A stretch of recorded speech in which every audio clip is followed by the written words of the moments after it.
Okay, let's just jump right in because that title, it's a huge claim, right? I mean, we've spent our entire lives believing that some mysterious force called gravity is constantly pulling us down. But what if I told you that's completely backwards? What if the universe itself is actively pushing you into your chair right now? To really get this, let's start with a little tragedy we've all experienced. You're in the kitchen, maybe not quite awake yet, and you reach for your favorite mug. It slips. Time kind of slows down, and then crash. Coffee everywhere. Why did that happen? Why did it go down?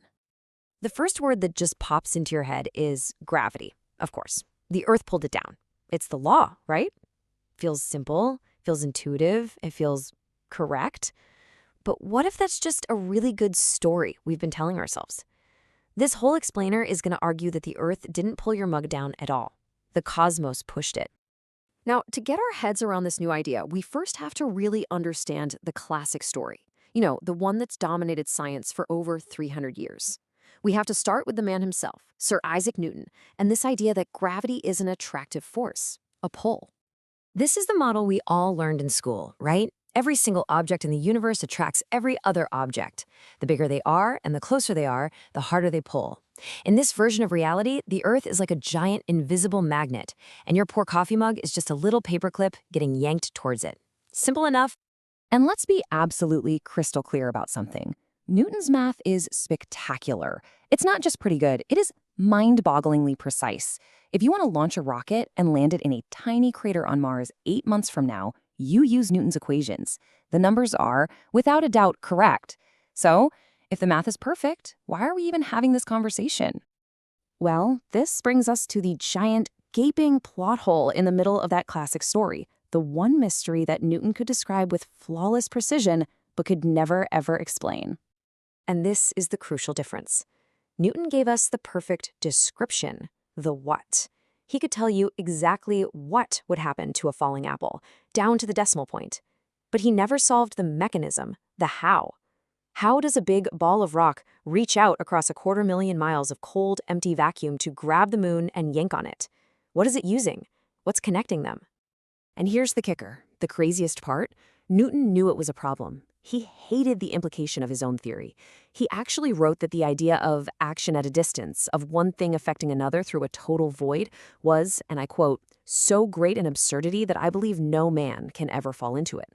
The guy who came up with it thought the mechanism was impossible. So the best way to think about this is like a magic show. Newton perfectly described the floating coin. He could write an equation for its exact path through the air, but he never saw the invisible wire holding it up.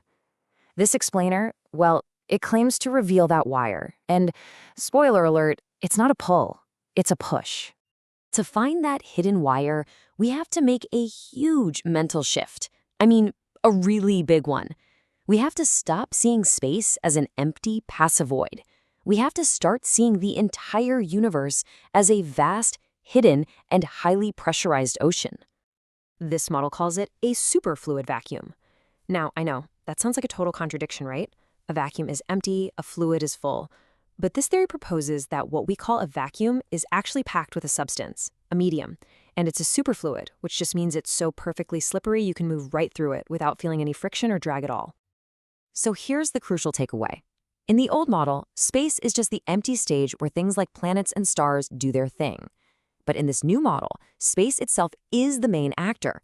It's an active, powerful medium that's constantly pushing on everything inside of it.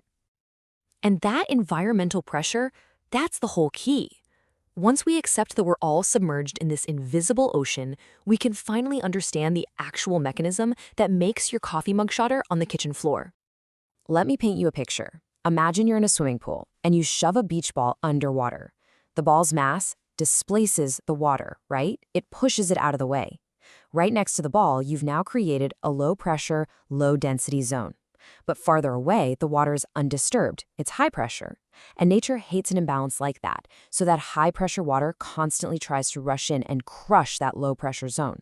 Any little object, say a toy boat near the beach ball, isn't pulled. It's pushed from that high-pressure area into the low-pressure void. And this is the core idea right here. Your coffee mug didn't fall.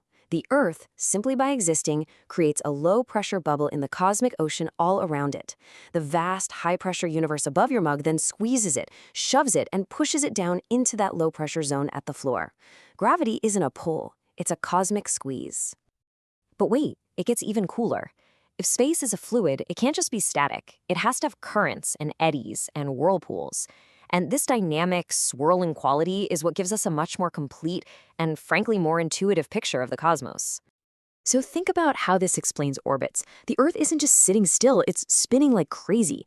This rotation literally drags the surrounding medium along with it, creating a massive, stable vortex, a whirlpool. In this model, the moon isn't constantly falling towards Earth and missing. No, it's just caught in this giant cosmic eddy, carried along by the flow of space itself, like a leaf in a river current. It suddenly makes the universe feel like this giant, interconnected, flowing machine. Okay, at this point, I know exactly what you're thinking. If this is all true, why does Newton's math work so perfectly? Doesn't this whole new theory have to completely throw out centuries of proven equations? And the answer, which is really clever, is no, not at all. See, this theory doesn't argue that Newton's math is wrong. It argues that our interpretation of what the math represents is wrong. Whether you calculate the force of an attractive pull or you calculate the net force of an environmental push, the final number, the prediction of where that object is going to go, comes out exactly the same. One story is a mechanical mystery, the other is a plausible mechanism, but they both give you the same answer. So ultimately, it comes down to this simple idea. The map is not the territory. Newton gave us a flawless map. It can get us anywhere we need to go with stunning precision. But this push model is an attempt to describe the territory itself, the real physical landscape of a dense, active, and highly pressurized universe. And if this model of the territory is actually correct, well, that changes everything, especially how we think about the future. Right now, our whole approach to space travel is basically brute force. We build these massive rockets and we literally blast our way out of the gravity well, fighting against the current every single inch of the way. But what if we've been looking at it all wrong? If gravity is just a flow, a current in a cosmic river, then you don't fight the current. You learn to navigate it. You learn to use it. Could we one day build a ship that doesn't just burn fuel, but instead learns how to ride the currents of space to get to the stars? That's the profound question this model of reality leaves us with. It suggests that if we're truly living at the bottom of an ocean, maybe, just maybe, it's time we finally learned how to swim.